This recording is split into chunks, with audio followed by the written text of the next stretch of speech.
יושבת וחושבת על אלף טעויות, איך שתיתי את השוט, איך שאפתי לריאות. למה אני קלה מדי? למה לא אמרתי די?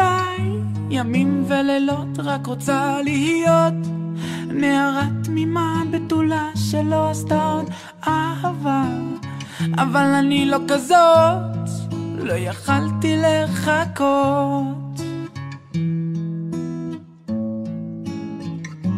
נופה, קוראים לי נופה, ויש לי עובר מבן אדם זר שהכרתי בבר בתל אביב הוא גר. כן, זה מוזר, הכל התחיל בכיתה ט' שעשיתי את החטא ונגעתי לו בזין,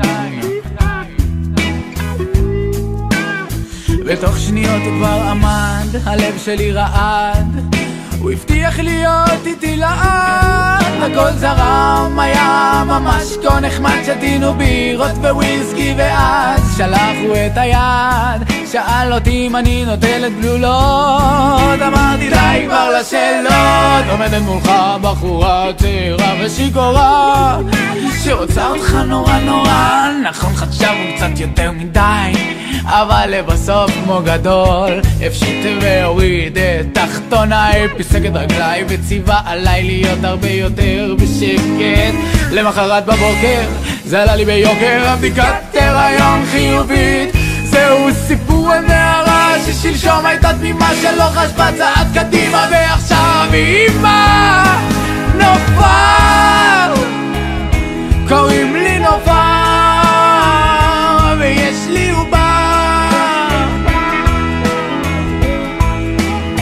מבן אדם זר שהכרתי בבר בתל אביב